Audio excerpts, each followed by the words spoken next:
Welcome to your Newport Richey. Hello, I'm Casey Quadetti, and I'd like to welcome you to your Newport Richey. This is the show where you're going to find out everything that is fun and happening in your downtown Newport Richey. I have three incredible guests with me today. We have Mayor Marlowe, who is our esteemed mayor. He's got a long history in Newport Richey, and he knows all the secrets about downtown. Next up, I have David Maharaj. He brings an international feel to our marvelous downtown. David is also known as the Root Doctor. He owns a business called Maharaj Acupuncture and Herb Shop. And we're going to find out all about herbal medicine. And last but definitely not least, I have my friend Kelly Hackman, who happens to be a young entrepreneur that has chosen to put her roots down where they already were, in downtown Newport Richey, with an amazing shop called the White Heron Tea and Gifts. So I'd like to welcome all of my three guests today. Let's get started talking to Mayor Marlowe, our fearless leader. Mayor, how are you today? Doing great, Casey. Okay. Now, I understand that you have a long history here in Newport Richey, family-wise. We moved here in January of 1963, and family's been here ever since. I went off to college, of course, but then I came back. Okay, and so you've spent your whole life here, you raised your family here, you were a teenager here. Now, you have a business in downtown Newport Richey outside of being our fearless leader. Tell me, what made you choose to actually open your business in the downtown area? I love the downtown, okay. the whole vibe of it, and we had a business we were starting up, and it just seemed natural to look for a place downtown, and as luck would have it, a fairly large firm had moved out just a couple months before I started looking, and the space was available, and we grabbed it. There you go. It was karma. Okay. I have heard that you were also on the city council before you were mayor. That's correct. I spent 6 years on city council. I was elected back in 2007 and stayed on through 2013, took a year off, and then ran for mayor. And this is your second term as mayor downtown. Just started. Okay, so as mayor, you've been, and councilperson, you've been here for a very long time, leading our city. Can you share some of the things that you think are the best accomplishments that you've had over the last few years? Absolutely. The obvious one is Sims Park. We had talked with each other about what we as council members wanted to see. We'd gotten some input from the public, had various designs that were brought up, some of them not terribly realistic, and we push those aside. One of them involved zip lines that would have started over on the far side of the bridge and run all the way over by the university, or the Community Congregational Church on the other side of Orange Lake. Kelly, was that your idea, zip lines? Crazy ideas. And they had they were talking about aerial walkways, and we were thinking, you know, what could possibly go wrong with this? And it was just, it didn't look good. The community back in the early 1990s had built a super playground, which was a wonderful, wonderful facility back then. And people loved it and were very attached to it, from what I understand. There were two problems with it in looking at it from a 2015 viewpoint. The first of which was it was not ADA compliant. Oh. And the second of which is back in the early 1990s when they pressure treated lumber, they did it with arsenic. So we had arsenic laced pressure treated lumber in less than a perfect state of repair. There were issues with animals living and burrowing underneath it, and you know, maybe it's time for this to go away. And as we started talking, David was like, arsenic, our herb doctor. What's going on? A lot of toxicity. So we ultimately all but gutted Sims Park, and then completely rebuilt it from the ground up. And the results are more amazing than we could have even dreamed. And just love it. We continue to get raves about it. That's probably the biggest single accomplishment. There've been a bunch of other things. We've been aggressive at trying to get new businesses to move to Newport Richey. And very successful David at and it, I Kelly might being add. two examples of people who've decided to open businesses downtown. And so over the last 3.5, 4 years, we've gone from about a 50% vacancy rate to the point where people are now having problems finding empty spaces that are suitable for their businesses. And that's fantastic. That is fabulous. I think that probably a lot of the new businesses are here because the park was a catalyst. It made the downtown so beautiful. I have talked to a few people who were actually worked on building the original playground and who were very upset that it was going away. And to a person, they've said to me, we were wrong. The park is fabulous. And David, I'm sure that you're feeling very relaxed now that you know that arsenic is all Yes, gone. arsenic is gone. That's fantastic. That's fantastic. No toxicity. We don't need any more toxicity. That's for sure. Absolutely. I was born and raised here. My uncles were actually part of the group that built it back in the 80s, but I had, as much as I had sentimental attachment to it, I was definitely happy to see the progress with the new playground too. We were not ones that resisted changing it, but it was such a community involved project back in the 80s that it was hard for it not to be some little bit of attention to pull it down. But it's wonderful what's been happening. So. Well, we love our Sims Park, so I It's guess I should gorgeous. say Yeah. thank you very much. Because now it's busy all the time. It is. Back in 5, 10 years ago, the park was basically empty most of the time. You'd have a few people that were still coming to the super playground, although my wife was nervous about bringing the grandkids to it because it just wasn't in very good shape. But with the new playground, the enhancements that we've done with shade structures and everything else, and lighting, which is a huge thing. The park used to be, you get to dark and it would be just like a black hole. Yeah, Now absolutely. the place is lit up like the proverbial Christmas tree. Speaking of that, let's take a little break, and I'm going to come back and we're going to talk about the Christmas tree because there's somebody here that has a big part of Christmas in Sims Park. We'll be right back.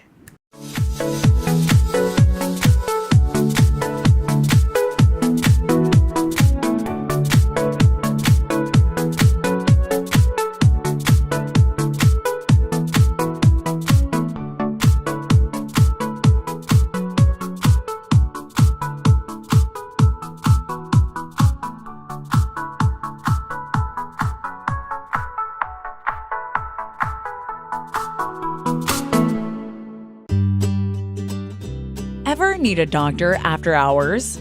Well, searching won't help. But what do? You could go to the urgent care or ER, but if only there was a better way. Introducing the MNO Plus card. No waiting rooms, no copay, no consultation fee, giving you 24/7 access to a doctor by phone or online. It's easy to get started with affordable plans starting at $15 a month for a family of 5. For more information, visit mnoplus.com today. Welcome back. We are here with Mayor Marlowe, David Maharaj, and Kelly Hackman. I'm going to ask David first up a little bit about his unusual business in downtown Newport Richey. David, talk to us about the Maharaj Acupuncture and Herb Shop. Well, we have an herb shop, an herb pharmacy there. That was one of the things that we were trying to grow our business and move out of the Trinity area into downtown Newport Richey so we can have more space for the herb shop and the herbal pharmacy. I have 2 doctors there with me that do traditional Chinese medicine and also functional medicine. I have Dr. Stephanie Corey and I have Dr. Lisa Maharaj, which is my wife, and she does functional medicine, hormone therapy, hormone balancing. And the Root Doctor is a nickname. I know. The Root Doctor is a nickname for me. It's my mentor, Dr. Bob Lindy, when I graduated his training, he gave me that name of the Root Doctor, and it's a traditional name going back to the islands and my heritage from India. When you went to see a natural practitioner in India, 60, 70 years ago, we didn't have all the things that we have today, blood tests, technology. So traditionally, they would look at your body in many different ways. And that's what my training is based upon. It's based upon 1,000 to 3,000 year old theory from Chinese medicine and Ayurvedic medicine from India. So when I graduated, Wait, everybody in the class got names, and I got that. I So- love that. Now I've got a question for you. You've mentioned a couple of times your education. How does one go about being trained to do what you do? Well, there's colleges for it as well. There's a college in Sarasota, Southeast College. There's one in Orlando, but that's to go on to be a medical doctor, a doctor of Oriental medicine. If you're just interested in the herbal part of it, they don't really teach that much in the school. So your challenge is that you have to find someone that has been spending his or her lifelong ambition embracing plant medicine. And that's very challenging to find. And there's only a handful of people here in America that you can get trained with, but they do offer schooling. And the schooling is anywhere from 2 years to 5 years worth of schooling that you can do with them. But I was also blessed to meet my wife, and she was a doctor of Oriental medicine, and then I got very involved in the medicine with her.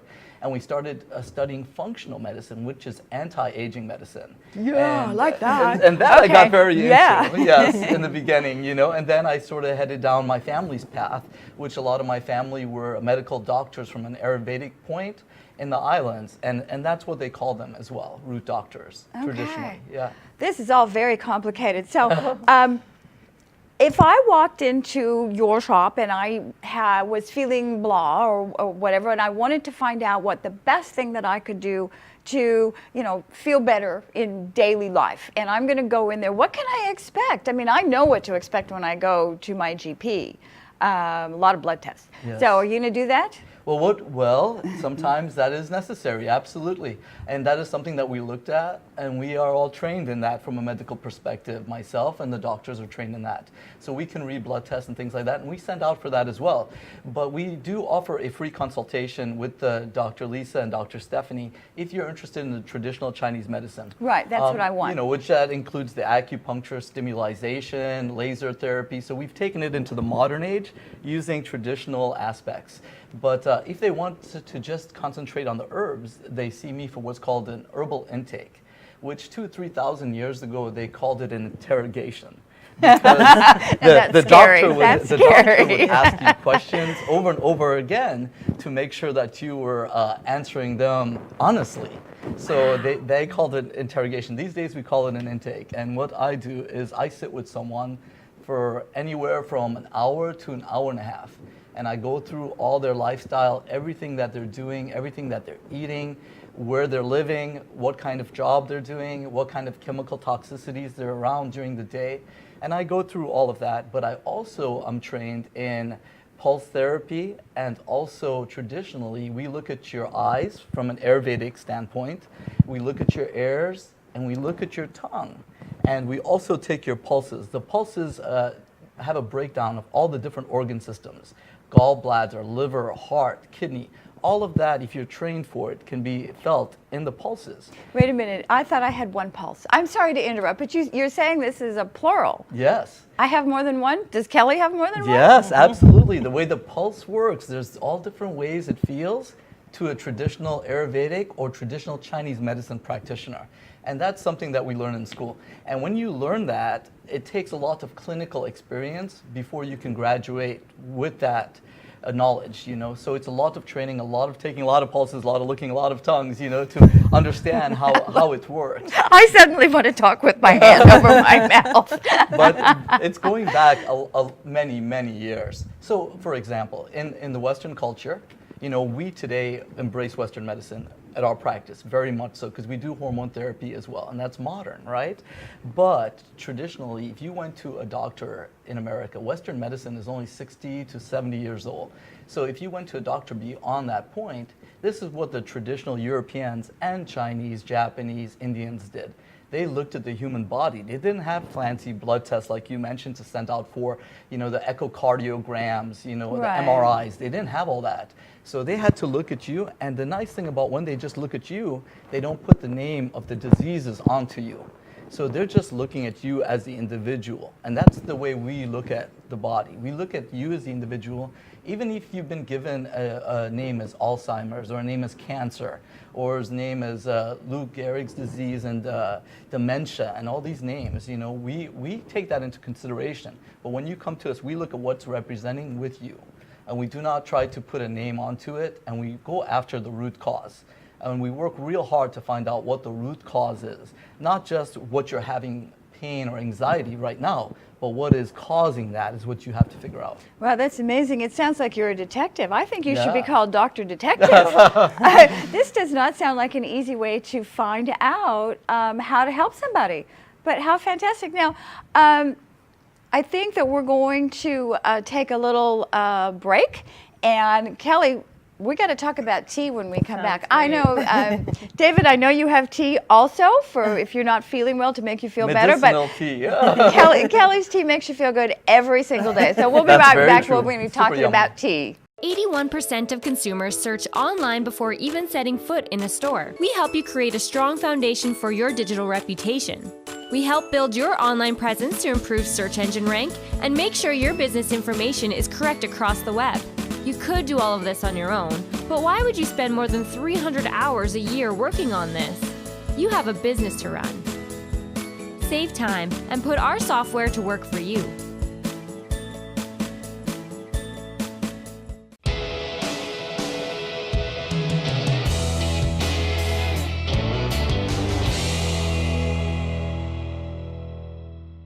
We have a simple mission: build champions. And we do this by offering you the opportunity to learn from some of the top individuals in the motorsports industry. And parents, this course is not just for young drivers, but for you as well. Our 8-week online course will cover marketing and branding, how to build a fan base, how to use social media effectively, how to master the media, and much, much more. So if you are looking for a competitive advantage, then Raceface University is for you. We look forward to making you one of our future champions.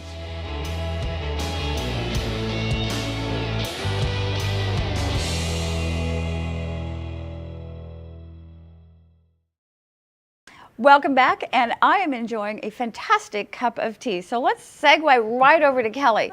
The White Heron Tea and Gifts. Tea obviously is a big part of your life. Talk to me about having tea at the White Heron. Oh, well, we started the tea room about 2 years ago now, and you know, it's funny because when I looked at doing something downtown, I knew I wanted to have a business, and so I really wanted a gift shop. I don't know what it was, but I was so drawn to a gift shop in downtown. It's like kind of iconic with downtown areas to have the cute little shop that everybody goes to, and Yes. and I really, really wanted that, but. My tea room came about as a as a section of that desire for the gift shop, and was really secondary to the gift shop idea. But I had gone to Karen. Everybody in downtown knows Karen's Gifts, and I had been given a little bit of a hint or a clue that she might be wanting to retire, and so I started talking with her about 2 years ago to see if that was reality. And in my research of downtown structures and their success rates and retail specifically, it was suggested to me that retail doesn't necessarily self-sustain. So all my attorney and my accountant said, do something that has an experience driven with it. And so my husband was driving through Tampa one day and saw this little tea room with a gift shop. And he sent me a picture and he said, look, Fantastic. there's a gift shop with a tea room. And my first comment back to him was, I don't even like tea. So how in the world do you expect me to open a tea room without even liking tea? The secret is so out. funny. It Oh is. my God. Well, I grew up with it, you know, no ill will, but you know, I grew up in an era with tea bags and never exposed to loose leaf tea. So I always had this perception that tea was very bitter and that, and never liked the flavor of it. So when my husband sent me the picture and said, I know you want a gift shop, but start with a tea room, I was like, you're out of your mind, you know? But after going to some tea rooms and understanding the experience of what a traditional English tea room is, I decided that I really wanted to bring that environment into the downtown area because it's something that we were lacking. So, so I started with a very small 500 square foot unit with 3 tables and 12 seats. And really the environment that we tried to create was one that was relaxing and one where you could come in and spend time with somebody. Tea traditionally is taken in an afternoon setting, usually between, traditionally traditional afternoon tea between 3 and 4 o'clock, but we do it at 12 o'clock, 2 o'clock, and 4 o'clock to allow for our lunchtime guests and to be able to accommodate more people in one day. And it really is an environment where you sit down, where you have no cell phones, and you just spend time with the person you're with. Because when you're sitting across from somebody having tea, it really is a different environment than a normal restaurant. And so that's how it kind of came about. And people ask me, oh, you've loved tea your whole life, or oh, you're part English. No, I just wanted the environment. And from that has grown a true love of the tea and the tea industry. Well, now, you've mentioned a couple of times in talking about this, the tea experience. So I've been there. I know what your tea experience is. But for everyone else that's watching that maybe hasn't been there, it's such a beautiful location, and it is so conducive to having conversation, to relaxed conversation.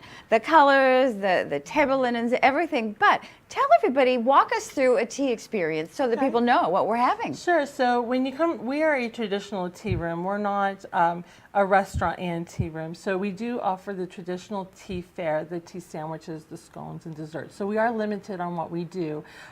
When I had an option to open the tea room, I had to make a choice of whether I wanted to be a tea room and restaurant or a traditional tea room. And I really wanted to focus on the tea, the conversation, the environment, and that. So we went strictly traditional. When somebody comes in, of course, we do require reservations. Oh, so, I can't go in? Yeah, no, because it is very specialized. So we want to make sure that the environment, that all the food is correct, that we have enough of the food because we do it fresh in-house.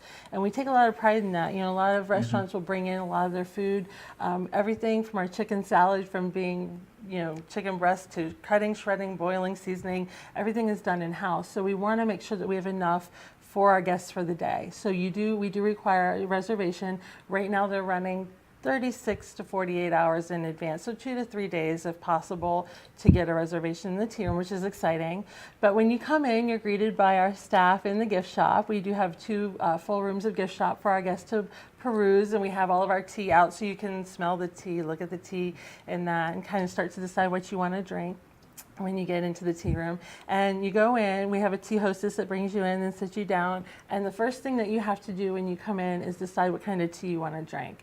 So every guest of ours in our tea room gets their own pot of tea, which is something very different than a lot of tea rooms. You'll see, our pot of tea here. Very pretty. That's what we have it's very for pretty. everybody Smells that awesome. comes in. Now explain the little outfit that it's wearing. This is a tea cozy. It's a wraparound tea cozy, and we use these in all of our everybody gets one in the tea room with their pot. That way it keeps it nice and warm. This one's been sitting for about an hour and 20 minutes, and it's still warm. Still warm. Usually in the tea room they don't sit that long.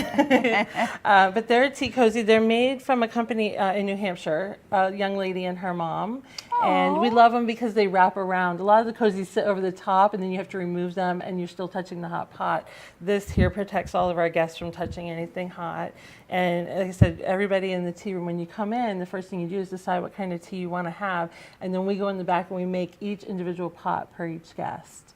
So from there, we bring out the food. The food is predetermined. So when you call for your reservation, you're going to tell us whether you want to have afternoon tea or lunch tea. Traditional afternoon tea, there's a lot of rumors about afternoon tea and high tea and the difference of the two. This table is a perfect setting for an afternoon tea, what would normally have taken place back in the 1800s. And usually they fill it with tiers of food for everybody to enjoy. Traditional afternoon tea. The misconception of afternoon tea and high tea is most people think that the tray is high, so that it's called high tea, when actually high tea was held at a high table, or what we consider a dinner table, and consists of meat, potatoes, bread, and tea, and it's usually an evening meal. So when our guests call and say, I want high tea, I say, no, you really, really want afternoon tea. You really want the tea sandwiches, the scones, and you don't want, I'm not good at bread and potatoes and meat. You want the sandwiches. Scones. So, the scones. You just mentioned my favorite thing at your shop. Have you had her scones? Oh, yes. Have you had her No, scones? but I've seen how pretty it looks at Christmas time. Oh my God. Christmas time, it's amazing. They are phenomenal. Your scones are Thank killer. you. They are Thanks. fabulous. So talk about scones, because some people don't know what they are. Well, they're really just a glorified biscuit. We in our tea room do a Scottish style drop scone. So it's a very simple recipe. It's over 150 years old. Actually, one of my friend's moms was begging for the recipe, and we don't give that out. And so she went and found an old cookbook printed in the 1800s, and she called and said, "Is this the recipe?" And we're like, "No, yeah, kind of." It's a really nice recipe, but it is a very old traditional recipe for scones. And traditionally, they're like a biscuit style. But we don't serve our biscuits with whipped cream. No. The traditional scone, when you're in England, comes with, usually get you a plain scone, and it comes with some strawberry preserves, and then they do a clotted cream or a Devonshire cream. Clotted cream is a hot-based cream, so it's usually like butter and boiling and pulling all the, skimming the top off and using that as the cream on the biscuit or the scone. The clotted cream is made with a cold whipping cream, and that's what we do in our store because of ease and quantity that we go through. So we do a whipping cream with it, but add other ingredients, of course, to make it flavorful. Yeah, and the traditional way to eat a scone is to put some jam on it and then put the cream. And you know, it's funny, I have a cousin who married an Englishman, and I brought scones over to an event we were having with the family, and he's got his scone and he's just loading the cream.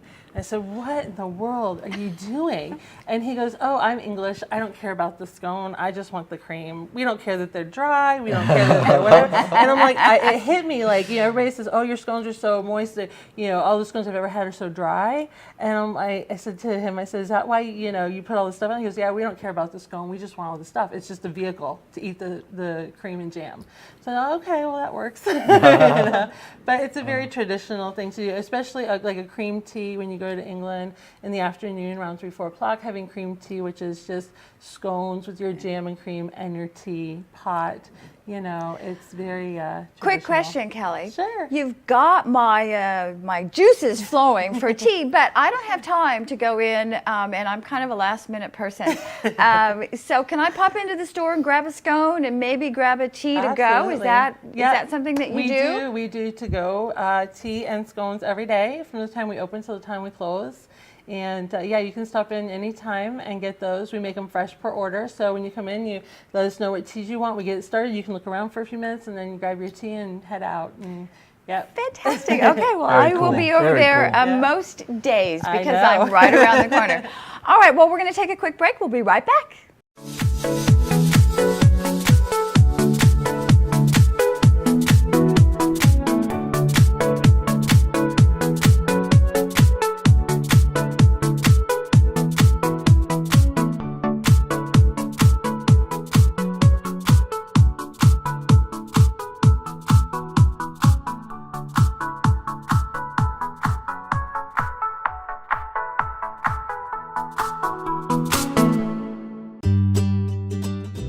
Ever need a doctor after hours? Well, searching won't help. But what do? You could go to the urgent care or ER, but if only there was a better way. Introducing the MNO Plus card. No waiting rooms, no copay, no consultation fee, giving you 24/7 access to a doctor by phone or online. It's easy to get started with affordable plans starting at $15 a month for a family of 5. For more information, visit mnoplus.com today. Welcome back. We have just a couple of minutes left, so I wanted to talk to my guests for just real quickly. A quick question. Mayor Marlowe, what is your wish for downtown Newport Richey? I want to see more things on the sidewalk, more people on the sidewalk. We got rid of some of the old trees that were all over the place and put in palms. That opens up huge space. And so outdoor dining is now something that is even more possible than before. And Kelly actually just installed some tables and chairs out on the sidewalk. And umbrellas. Tell us about those. Well, you know, in visiting other towns, you realize how welcoming having things on the street are. Mm-hmm. So we wanted to do that too with the gift shop and with just our section of downtown. And so I put out a table at the mayor's recommendation and an umbrella and 2 chairs. And we had success with it with keep maintaining the accessibility that we needed to, but also getting people to realize like there are businesses downtown downtown and they are open. When you drive through and you see that umbrella and the chairs and people out, you realize that we're open for business. So after the storm, we put up another table and umbrella and chairs, and we have a third one coming. Yay. I know, and I can't wait till cooler weather gets here because I know people will be sitting under those every day. That's Perfect. a great I idea. vote That's for a great everyone. idea. I vote for every business, including I think you, so. to have tables and chairs. Now, David, give us one last thought about... One last thing that makes us very Okay. unique, and we wanted to bring some positive energetics into the county we love. And one thing we found that it was missing. If you go to San Francisco, you go to Chinatown, Chicago Chinatown, New York City Chinatown, all these places have traditional herbal pharmacies. And we have one of the only traditional herbal pharmacies that available to anyone, even walking in, that you can go to in anywhere in the state of Florida. And that's what makes it very unique. And it's something that you really don't expect to see here at all. But when that you walk in, you will be fantastic? rather amazed at what it is. Oh, And- yes. And please ask. I have seen your herbal pharmacy, and it is spectacular. Everyone really ought to just stop in, walk through the store, and go and take a look at all the herbs and things that are there. Listen, we're going to have to wrap this up. Mayor Marlowe, thank you so much for being My here pleasure. with us. David, thank you so much you. for Thanks being for here having with us. us and being downtown Newport Richey. Kelly, As thank you always. for It's sharing wonderful. this day with us. We love all of you guys. Your businesses make downtown Newport Richey super special. Now I'm going to take just a moment to talk to everyone about some events that are coming up. I'm actually going to grab my cheat sheet because we have so many things coming up this Saturday, October 7th, that I cannot remember all of them at the same time. So we're going to start the day off bright and early in the morning in one of my favorite parks in downtown Newport Richey, and that is the James E. Gray Preserve. We have the Kids Zombie Fun Run, and that starts at about 8 o'clock with registration. You can pre-register, but you can also register there. This is for little kids. It's great fun. It's not scary. It's a lot of laughs. There's prizes to be giving away. So get registered. Come out there. Everybody that participates gets a t-shirt. Then, on top of that, downtown, on Grand Boulevard, we have a new event called Cyclovia. We are closing off Grand Boulevard, and there's going to be all kinds of fun things going on. There's games for the kids. There's rock painting. I believe there's going to be some music. There is a blow-up field that the kids can take their bikes through and run through, all kinds of fabulous things. Again, this event is free and has prizes. It goes from 9 a.m. to 1 p.m. in the afternoon. Cars will not be allowed on Grand Boulevard. Then after that, the library actually at the same time, 10 a.m. to 2 p.m. is having a resource fair. It's a great place to stop. You're going to find out all kinds of things that are going on in Newport Richey moving forward, all kinds of benefits that the library has for you. Headed on into the evening, the Gateway Gallery and Emporium, the nonprofit gallery that's downtown, is having their 1-year anniversary starting at 6 o'clock. And the city is putting on their fall concert. This is a free concert in Sims Park from 7 p.m. until 8:30. We've got the Turnstiles playing, and they happen to be the best Billy Joel tribute band that is anywhere in the state of Florida. So don't miss out. It's free. I will see you all downtown.